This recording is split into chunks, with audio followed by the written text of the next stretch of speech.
샬롬 샬롬 샬롬 샬롬 샬롬. 하나님 사랑합니다. 여러분 주 안에서 사랑합니다. 호세아 6장이죠. 1절에서 11절까지 우리 합독했습니다. 불성실한 회개란 제목으로 함께 은혜를 나눠보도록 합니다. 하나님께서 이스라엘 백성이 하나님의 징벌을 받고 자신들의 죄를 깨달아 회개하고 돌아올 것을 예언하시죠. 그들의 외식적인 신앙을 책망하시죠. 불성실하게 회개하는 것, 하나님께서 가장 싫어하는 그러한 모습입니다. 입술로만 회개하는 거죠. 그들은 하나님의 사랑을 버리고 제사만 열심히 지냈어요. 그래서 나는 인애를 원하고 제사를 원하지 않는다라고 오죽하는 말씀을 하시죠. 하나님을 만으리 여기는 죄를 범하였다. 그냥 우습게 경하게, 그리고 진실성이 없이, 그리고 정성이 없이, 특히 제사장들의 행악은 모든 사회를 타락하게 만들었다. 문제는 오히려 하나님의 율례를 먼저 앞장서서 잘 행하고 가야 할 그러한 제사장들이 더 큰 문제다. 구약에 보면은 전부 다 장로들, 제사장들, 예언자들이 오히려 하나님의 뜻을 온전하게 받들고 가지를 못하고 앞장서서 못되게 굴복하는 일이 너무나 많다. 자, 그의 길을 가는 길, 이스라엘에 대한 회개 촉구입니다. 1절이죠. 오라 우리가 야훼께로 돌아가자고 말씀을 합니다. 하나님께서는 이스라엘 백성이 죄악을 징벌하셔서 이방의 포로가 되게 하실 것을 예언하시면서 이스라엘 백성이 그때 회개할 것을 예언하십니다. 포로가 됐죠. 결국은 바벨론의 포로가 됩니다. 그들이 고난을 받을 때 하나님을 간절히 구하여 이르기를 야훼께로 돌아가자라고 할 것이라고 예언을 하죠. 결국은 돌아가자라고 외치죠. 이제 도저히 더는 살지 못하겠다 이렇게 외칩니다. 이스라엘 백성이 회개할 때 야훼께 돌아갈 것을 말씀하시면서 자신들을 찢으셨으나 절대로 도로 우리를 낫게 하실 것이요 치셨으나 싸매어 주실 것이라고 2절에 그렇게 고백하죠. 주의 길로 행해야 된다고 이사야 2장 3절에 많은 백성이 가며 이르기를 오라 우리가 야훼의 산에 오르며 여호와 하나님의 전에 이르자. 그가 그의 길을 우리에게 가르치실 것이라 우리가 그 길로 행하리라 하리니 이는 율법이 시온에서부터 나올 것이요 야훼의 말씀이 예루살렘에서부터 나올 것임이니라. 이렇게 말씀합니다. 주께서 긍휼히 여기신다고 이사야 55장 7절에 악인은 그의 길을, 불의한 자는 그의 생각을 버리고 야훼께로 돌아오라. 그리하면 그가 긍휼히 여기시리라. 우리 하나님께로 돌아오라. 그가 너그럽게 용서하시리라. 이렇게 증거합니다. 우리가 그의 앞에서 살 것이다. 이스라엘 백성이 야훼께서 자신들을 이틀 후에 살리시며 뭐라고 그러세요? 제3일에 자신들을 일으키실 것임을 진술하실 것임이라고 하나님께서 예언하셨죠. 2절에 나타나죠. 그 이틀 후에 우리를 살리시며, 이거는 이제 내일 모레, 그죠? 사흘 후에 셋째 날에 우리를 일으키시랴 부활을 의미한다고 지난 시간에도 말씀드렸습니다. 그래서 우리는 그 앞에서 이렇게 살아갈 것이다. 3일 만에 하나님께서 자신들을 일으키실 것이라는 것은 이스라엘 백성의 고백이 그리스도의 부활에 대한 예언으로 해석됩니다. 하나님의 이스라엘 백성에 대한 구원 예언은 궁극적으로 그리스도를 통한 구속을 지향하고 있죠. 이스라엘 백성은 하나님께 회개하여 하나님의 구원을 입으면 자신들이 하나님 앞에서 살게 될 것이라고 이렇게 진술을 하는데, 하나님 앞에서 산다는 것은 이스라엘 백성들에게는 약속의 땅인 가나안에 들어가서 야훼를 섬기며 산다라는 의미를 갖고 있습니다. 자, 창세기 17장 18절에 아브라함이 이에 하나님께 아뢰되 이스마엘이나 하나님 앞에 살기를 원하나이다. 영원히 하나님 앞에 거한다. 시편 61편 7절에 그가 영원히 하나님 앞에 거주하리니 인자와 진리를 예비하사 그를 보호하소서 이렇게 말씀하죠. 그래서 3절에 보니까 우리가 야훼를 알자 이 말씀 굉장히 우리가 많이 합니다. 그리고 아는데 어떻게 알아야 된다고요? 힘써 여호와를 알자고 얘기하죠. 야훼를 안다는 것은 여호와를 사랑하여 여호와 교제하는 것을 의미합니다. 그래서 나 그 사람 알아 하는 의례적인 그냥 뭐 이름 알고 뭐 하는 사람인지 알고 정도가 아니라 나 그 사람 알아 하고 사귐에 있어서 사랑하는 사람을 안다라는 건 그 사람의 속속들이를 사랑하고 이해한다. 사랑이라는 게 그거 같아요. 이해한다는 것이 사랑입니다. 더울 때 뒤에 것 좀 꺼주세요. 여호와의 말씀을 쫓아 순종함으로 행하는 것이 야훼를 아는 것이다. 여호와의 나오심이 모같이 새벽빛같이 일정하다는 말씀은 야훼께서 반드시 임재하신다는 것을 의미한다. 하나님께서 과거의 역사 속에서 구원을 이루시고 이스라엘과 함께 하셨듯이 회개하는 자에게 반드시 임하소서 물을 은총을 베푸신다는 거죠. 하나님께서 땅을 적시는 늦은 비와 같이 이스라엘에게 임하신다는 것은 추수하기 전에 내리는 마른 땅을 적시는 늦은 비가 없으면 절대로 곡식이 익지를 않아요. 그래서 정말 제가 옛 이시조선 고구려 이때 이런 드라마를 봐도 그제 제가 잠깐 보는데 비가 안 와가지고 기우제를 지내는 모습이 나타나고 막 땅에다가 절하고 그저 빌면서 이렇게 그 의식이 있더라고요. 하나님께 비가 오게 해달라. 왜냐하면 곡식이 익지 않으면 전부 백성들이 다 굶어 죽게 생기니까 몇 년째 비가 안 오면은 아주 아우성을 칩니다. 그래서 은혜는 언제나 풍성하게 임하죠. 마른 땅을 적시는 그 비, 풍요로운 비. 그래서 그 농사를 짓는 나라들은 정말 하늘의 그 비가 얼마나 소중한지, 그것은 사람의 마음으로 사람의 힘으로 될 일이 아니에요. 그죠? 그렇기 때문에 하늘을 바라볼 수밖에 없는 그러한 민족이 됐다. 은혜는 언제나 풍성하게 임하고 자기 백성을 하여금 풍요로움을 만끽하게 만든다는 거죠. 주를 아는 마음을 주신다고 예레미야 24장 7절에 내가 야윈 줄 아는 마음을 그들에게 주어서 그들이 전심으로 내게 돌아오게 하리니 그들은 내 백성이 되겠고 나는 그들의 하나님이 되리라. 이렇게 말씀합니다. 주를 아는 것이 영생이라고 요한복음 17장 3절에 영생은 곧 유일하신 참 하나님과 그가 보내신 자 예수 그리스도를 아는 것이니이다. 이렇게 증거합니다. 그래서 이스라엘의 형식적인 신앙에 대한 책망이 4절에 나타나죠. 이슬 같은 이스라엘의 인애에 대해서 말씀을 합니다. 하나님께서는 이스라엘 백성을 향하여 내가 네게 어떻게 하랴 하고 탄식을 하시죠. 에브라임아 내가 네게 어떻게 하랴, 유다야 내가 네게 어떻게 하랴, 너희의 인애가 아침 구름이나 쉬 없어지는 이슬 같도다. 이 에브라임은 이스라엘, 북이스라엘, 유다는 남유다를 가리키는 말입니다. 그래서 하나님의 안타까운 심정이 4절에 이렇게 아주 뼈아프게 나타나 있죠. 하나님께서는 이스라엘 백성의 인애가 아침 구름이나 쉬 없어지는 이슬 같다고 오죽하면 이렇게 표현을 하십니다. 그는 그들의 인애가 지속적인 못하고 너무너무 빨리 없어져 버리는 거죠. 우리 안개 꼈을 때 캄캄했다가 언제 거쳤는지 모르게 그냥 아주 깨끗하게 개이는 거 우리가 많이 보죠. 이런 것처럼 쉬 없어지는 이슬 같고 안개 같고 구름 같다라는 말씀입니다.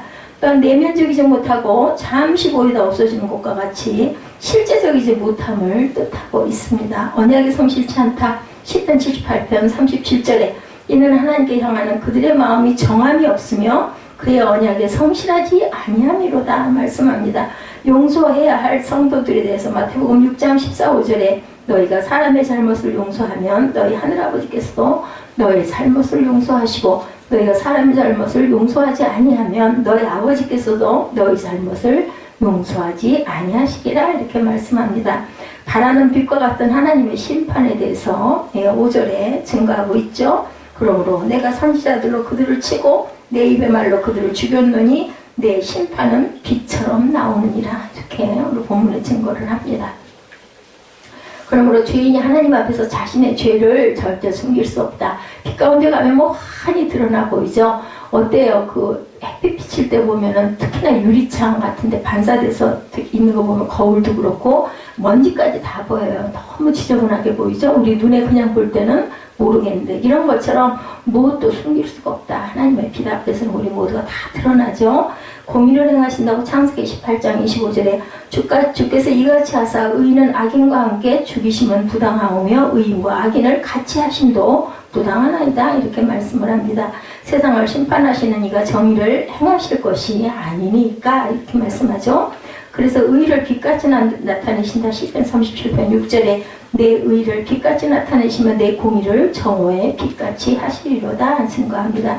그래서 인애를 원하신 하나님에 대해서 6절에서 오늘 보면 6절에서 말씀하죠. 나는 인애를 원하고 제사를 원하지 아니하며 번제보다 하나님을 아는 것을 원한다.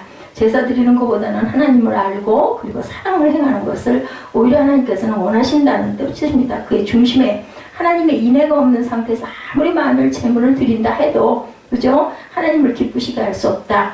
하나님께서는 이스라엘 백성에게 번제보다 자신을 아는 것을 원하심을 말씀하십니다.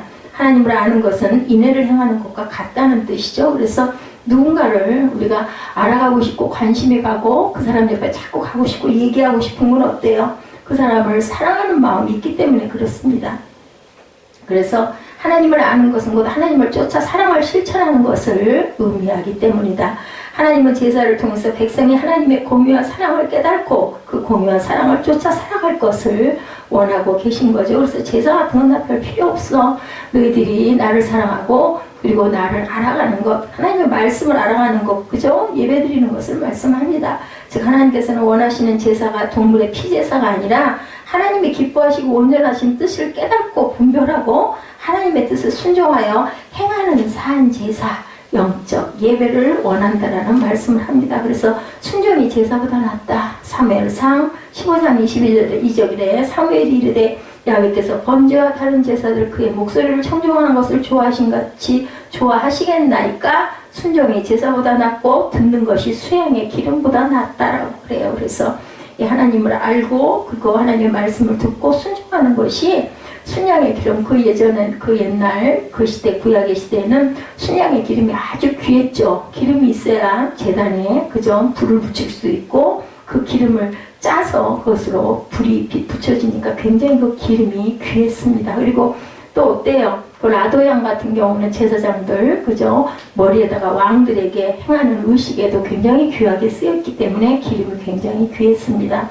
하나님을 아는 이내라고 예레미야 22장 16절에 그는 가난한 자와 궁핍한 자를 변호하고 형통하였나니 이것이 나를 알미 아니냐 야훼의 말씀이니라. 그래서 나를 알아라 계속 말씀을 하시는 거예요. 7절에는 이스라엘의 패역한 행위에 대해서 증거하죠. 그들은 아담처럼 언약을 어기고 거기에서 나를 반역하였느니라. 아담과 하와가 첫 번째 범죄 우리가 너무나 잘 알죠. 선악과 사건입니다. 그래서 그 말씀을 하고 계신 거예요. 하나님께서는 이스라엘을 향하여 아담처럼 언약을 어겼다 이렇게 말씀하시죠.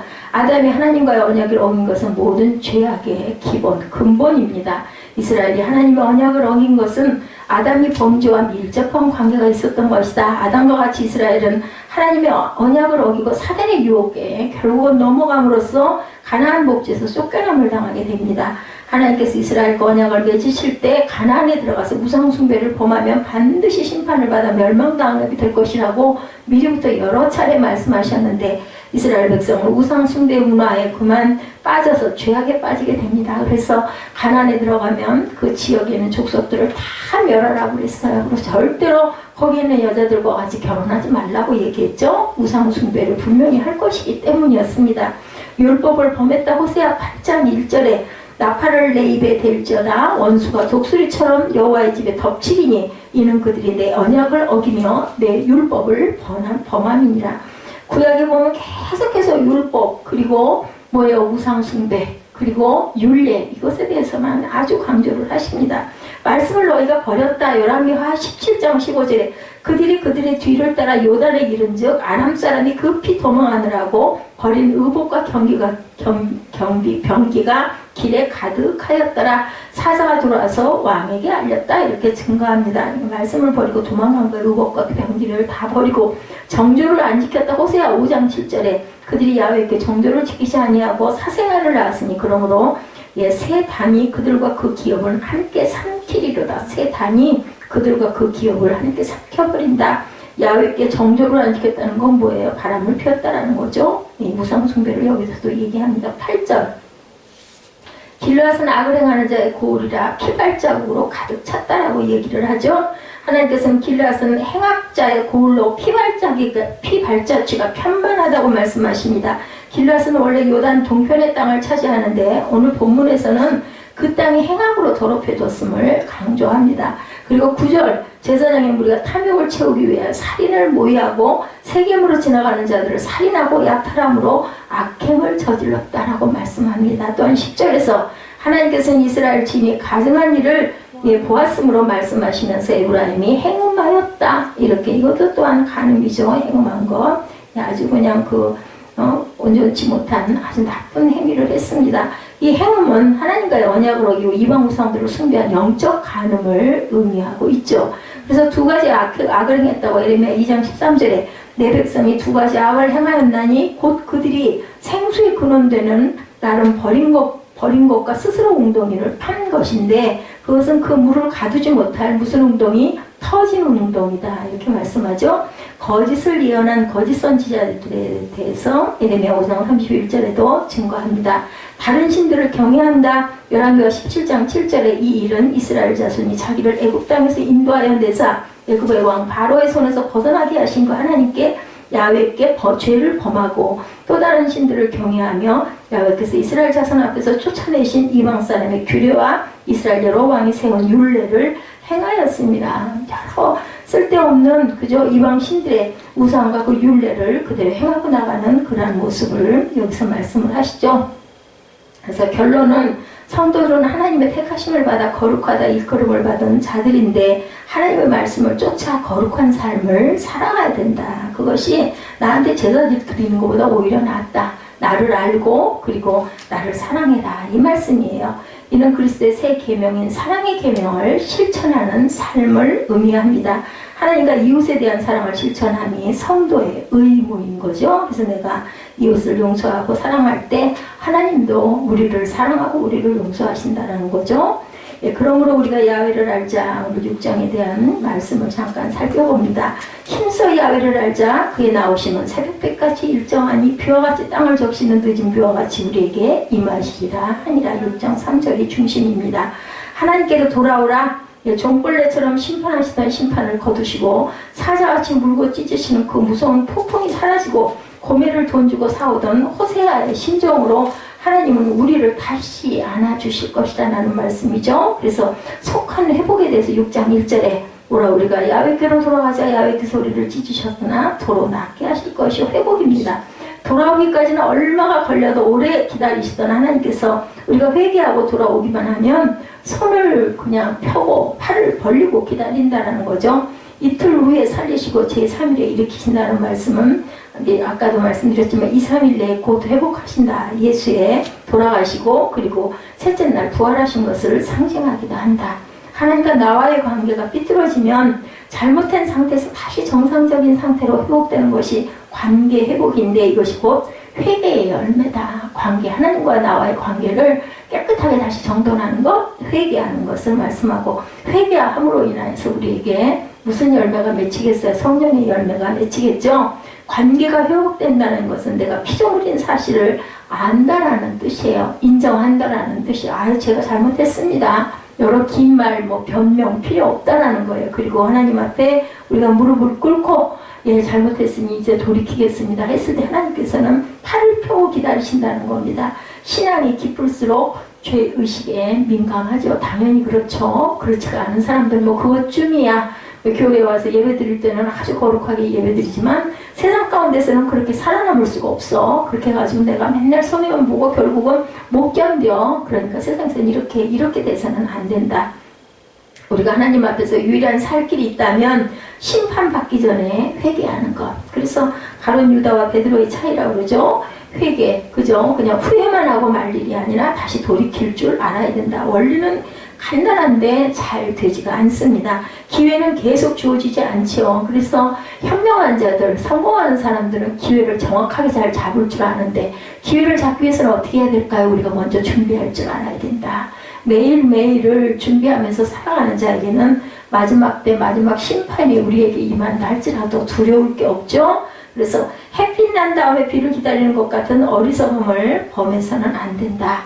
어깨뼈가 탈골되어 팔을 잘라내면 아무리 귀한 것이지만 버려야 되고 땅에 묻어야 되죠. 우리가 정상적인 관계에서 벗어날 때 하나님 앞에서 재구실을 못하게 되고 남에게 손해를 주고 쓸모없이 결국은 하나님께 버림을 받게 된다. 사울왕이 그랬죠. 하나님을 떠난 인간은 더럽고 무가치하고 무의미하고 남의 시선을 피할 수밖에 없는 머리를 들 수조차 없는 존재가 결국 돼버린다. 우리가 피조물인 것을 인식하지 못하면 교만해지고 자율적인 존재가 되고 죄를 짓고도 뻔뻔해져요. 하나님의 뜻대로 하나님의 이끄심대로 하나님께서 주셔서 내가 이렇게 살아갈 수 있다라고 인정을 하는 사람은 당연히 고개가 숙여지죠. 부족합니다. 하게 됩니다. 근데 내가 내 뜻 안에서 내가 잘 살아갈 거야. 나는 이만큼 단련이 됐고 이만큼 실력을 가졌으니까 내가 사는 것이지 무슨 누가 나를 도와줘. 이런 마음을 가지면 당연히 뻣뻣해지고 교만해질 수밖에 없다는 거죠. 그래서 하나님 앞에서 비인격화되어 버리는 우리 자신, 하나님을 비인격화시켜서 우상처럼 섬기던 우리는 이제 하나님께로 돌아오자. 오늘 말씀이 야곱께로 돌아가자입니다. 돌아오되 어떻게 돌아오자? 철저히 완전히 확실히 돌아오자라는 겁니다. 사랑의 생명력에 대해서 6장 3절 그 상반절에 말씀하죠. 우리가 야훼를 알자, 힘써 야훼를 알자. 호세아는 이 백성이 아는 것이 없어서 망한다. 4장 6절에 그리고 5장 4절에 증거합니다. 여기 아는 것은 보통 지식이 아니라 뭐다? 인애와 사랑이다. 이렇게 알아야 된다. 번제가 아니라 하나님을 아는 것이다. 제단이 아니라는 거예요. 무슨 제단에 재물 잔뜩 놓고 이거 하나님이 기뻐하시는 게 아니라 하나님을 온전하게 아는 것을 하나님께서는 정말 기뻐하신다라는 거죠. 또한 인애는 하나님을 향한 사랑만이 아니라 무엇도 이웃도 사랑하라는 뜻도 가지고 있습니다. 하나님은 우리가 하나님을 사랑할 뿐 아니라 이웃도 사랑하기를 원하십니다. 그래서 예수께서 오셔서 그러죠. 하나님을 사랑하라. 그리고 내 이웃을 사랑하라. 이게 모든 계명의 완성이라고 말씀을 합니다. 사랑은 관념에 머무를 수 없는 행동으로 확산되는 생명력입니다. 우리가 어떻게 사람이 변했나 안 변했나를 아는 건 그 사람 하는 걸 보면 알죠. 눈빛만 봐도 압니다. 어떤 하는 일에 성의가 없어집니다. 그리고 그냥 의례적으로 관습적으로 그냥 하나의 의무적으로 행하면 사랑이 싫은 걸 우리가 알아요. 그죠? 남녀 간의 사랑도 그렇습니다. 근데 뭐 그 사랑이 항상 팔팔 끓겠어요. 곡선이 있겠죠. 그러다가 또 좀 나아지기도 하고. 그래서 우리는 항상 그 사랑을 불러일으키기 위해서 각자 최선을 다하고 노력하면서 살아가는 게 부부관계, 가정에서도 그렇습니다. 힘써 알라는 말은 모든 것을 다 제치고 야훼를 아는데 뭐해라? 줄다름질을 쳐라. 경주를 해라. 그래서 바울이 그러죠. 향방 없는 주먹질 하지 말자고 합니다. 그래서 곧장 뭐를 향해서? 관역을 향해서 방향을 벗어나지 말고 아주 바르게 곧게 나가자라고 말하죠. 사냥하는 자가 옆도 뒤도 돌아보지 않고 사냥물을 따라가는 것까지 뒤를 따르라는 그런 뜻입니다. 집중 공세해야 되겠죠. 결국은 한눈을 팔았다가는 결국은 길도 잃어버리고 목표도 잃어버리고 방향도 잃어버리게 되기 때문에 우리는 집중해야 되겠다. 그런데 힘을 써야 되겠죠. 예배도 마찬가지입니다. 삶도 마찬가지입니다. 가정생활도 마찬가지입니다. 무엇이든지 목표가 없으면 열정이 나지 않습니다. 목표가 있어야 우리가 열심히 나죠. 다시 말해서 우리가 야훼를 사랑하되 적당히 사랑하는 게 아니라 정말 죽을 정도로 생명을 바쳐서 사랑하라는 그러한 뜻을 갖고 있다는 걸 우리가 알아야 된다. 죽기까지 사랑하라. 없는지를 슬쩍슬쩍 하지 말라는 거죠. 그것은 한쪽 팔고 사랑했다가는 결국은 어디에 빠져버리고 말아요? 사단에 빠져버리면 가정이 깨지죠. 교회가 무너집니다. 이것을 꼭 알아야 되겠다. 일편단심, 민들레 이런 말이 있는 것처럼 우리는 일편단심이어야 되겠다. 하나님의 마음을 바로 알아야 바로 우리가 섬길 수가 있죠. 그래서 하는 게 정말 중요합니다. 어떻게 알아야? 바르게 아는 것. 사랑하는 마음이 없으면 상대방을 온전히 안다고 할 수가 없어요. 그 사람 잘 알았는데 변심이 되고 나니까 어때요? 내면을 탁 닫아버리고 나니까 도대체 내가 저 사람을 정말 알았었나? 이런 마음이 들더라고요. 그래서 우리가 항상 힘쓰되 좀 더 힘써서 야훼를 사랑해야 된다. 사랑하는 사람들끼리는 비밀이 없잖아요. 다 드러내고 다 열어놓고 얘기하잖아요. 무슨 말이든지 그러니까 그냥 쑥쑥쑥쑥 소통이 됩니다. 근데 차단을 해버리고 막고 나면은 무슨 대화 하나 하려도 너무너무 힘이 들죠. 무슨 생각을 하고 있는지 알 수가 없기 때문에 이것은 하나님이 가장 싫어하신다.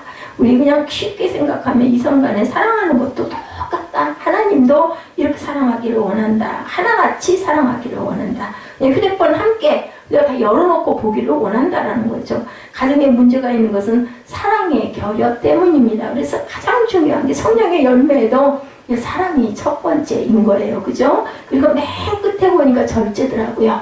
사랑하는 데는 그렇게 노력을 하고 인내해야 된다. 우리가 희생할 줄 알아야 되죠? 인간적으로 대하지 말고 충성과 사랑과 인내와 힘을 다하면 녹아지지 않을 자가 없겠죠. 문둥이의 썩은 발의 고름을 입으로 핥아주던 손영훈 목사님의 사랑의 원자탄을 한번 보면 안 녹을 것이 없다. 그런 식의 사랑을 쏘아봐라. 저는 뭐 감히 그거 뭐 발뒤꿈치도 못 따라갈 것 같습니다. 사랑으로 못 깨질 게 없죠. 하나님의 사랑이 바로 그런 사랑이라는 거죠. 불 속으로 들어가도 물속으로 들어가도 어떤 곳에 있어도 나는 절대로 하나님 사랑을 포기하지 않을 것이야. 그래서 세상이 감당치 못할 자라고 말씀하죠. 내 수고를 말하지 말고 사랑의 결핍을 얘기해야 된다. 왜 이렇게 힘들어할 게 아니라 정말 내가 사랑이 너무너무 부족하구나라는 것을 깨달아야 되겠다. 변하는 사랑, 너의 인애가 아침 구름이나 쉬 없어지는 이슬 같다. 사실에 이렇게 말씀하잖아요. 하나님을 아는 것을 번제보다 더 원하신 하나님은 또한 제사보다 인애를 더 원하신다. 그러나 이스라엘의 사랑은 어떤 사랑? 안개창으로 없어지고 변해버리는 사랑이라는 겁니다. 그들의 사랑은 아침 구름과 같고 쉬 없어지는 이슬과 같다. 아침 이슬은 그죠? 금방 없어지죠. 우리 이슬 맺힌 거 볼 거예요. 시골 같은 데 가면 제가 여러 번 봤는데, 근데 그냥 한두 시간 지나고 나면 언제 거기 이슬이 맺혔느냐 모르잖아요. 이렇게 변해버린다라는 거죠. 없어져 버린다라는 거죠. 구름과 이슬은 믿을 수가 없는 거다. 이스라엘의 인애도 그 모양이었다는 거야. 하나님 사랑한다고 애를 쓰지만 지속성이 없어서는 안 된다. 그래서 오래 참고 견디는 인내가 분명히 필요하다.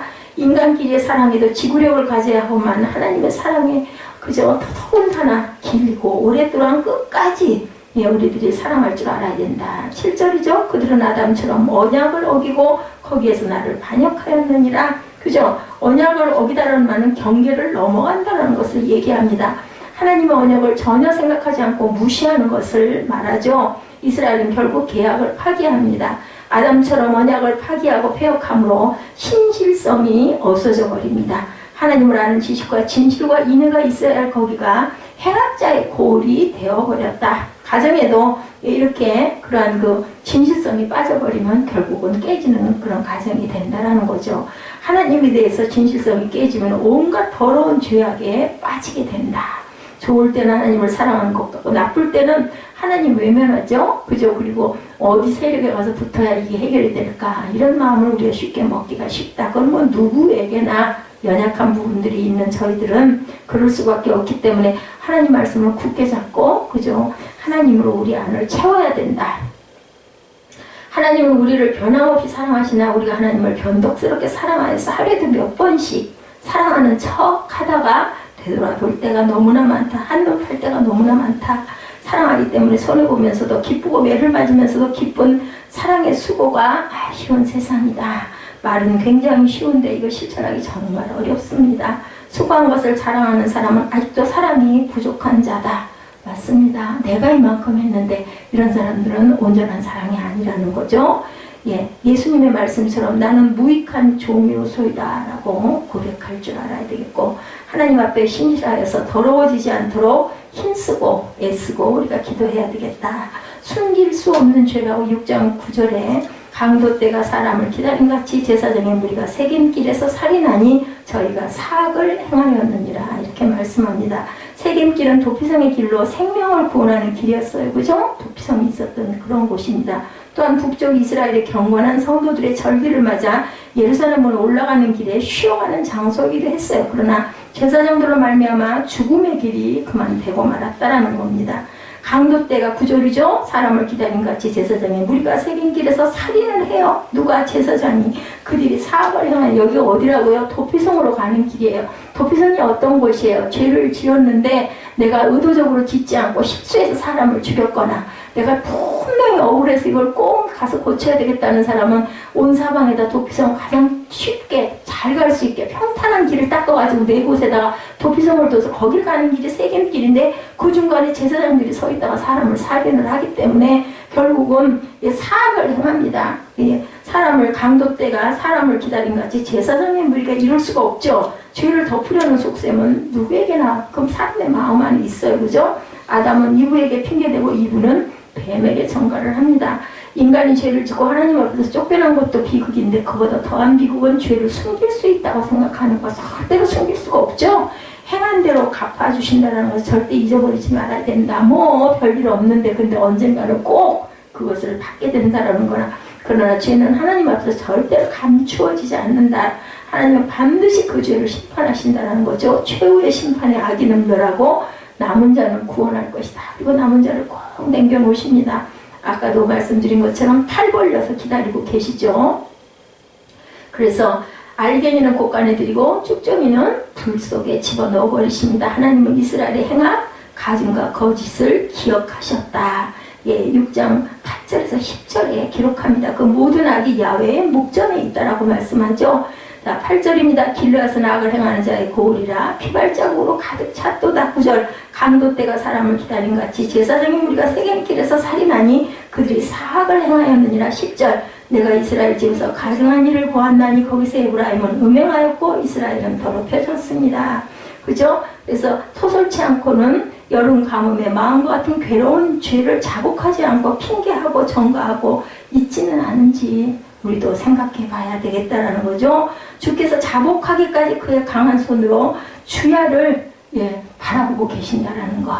내 뼈가 쇠하여 종일 신음하고 구로할 것인가 라고 말씀합니다. 죄를 지연시켜도 좋을 것이라고 절대로 생각해서는 안 된다. 속히 토설하고 그랬을 때 회복이 빠르다. 우리 뭐 수술하는 거 얼른 째야 되잖아요. 얼른 꺼내야 되잖아요. 이렇기 때문에 우리는 빨리 할수록 우리에게는 빨리 회복이 된다. 인간이 가지고 있는 비극 중에 가장 큰 비극의 주인공이 절대로 되어서는 안 되겠죠. 햇빛 난 다음에 비를 기다리는 어리석음을 범치 말고 기회를 절대 놓치지 말고 우리가 잘못됐을 때는 즉시 누구처럼 다윗처럼 회개할 줄 아는 마음을 가져야 되겠다. 새 마음 새 뜻 참이라고 하는 그러한 그 마음을 가지고 우리가 회개의 열매를 아름답게 맺는 우리가 늘 잘못합니다. 하루에도 수십 번 수백 번씩 잘못해요. 근데 중요한 것은 잘못됐을 때 빨리 인정하고 핑계하지 말고 자복하는 마음을 가져야 되겠다. 그래서 하나님께서는 사랑과 인애를 더욱더 사랑하신다라는 말씀을 오늘 호세아 6장 전체의 중심 말씀으로 주시죠. 그래서 5절 6절을 보니 6절이죠. 6절에 나는 인애를 원하고 제사를 원하지 아니하며 번제보다 하나님을 아는 것을 원한다. 이렇게 말씀을 합니다. 그래서 우리는 어떻게 알아야 되겠다? 야훼를 힘써서 알아야 되겠다. 그래서 야훼를 힘써 알고 그의 나타나심은 새벽빛같이 어김없나니 비와 같이 땅을 적시는 늦은 비와 같이 우리에게 임하시라 하니라. 아멘. 우리가 이 마음을 가지고 살아가시고 하나님께서는 그래도 우리를 싸매어 주시려고 기다리고 계신다라는 것 잊지 않으시는 저와 여러분 되시기를 주님의 이름으로 축복합니다.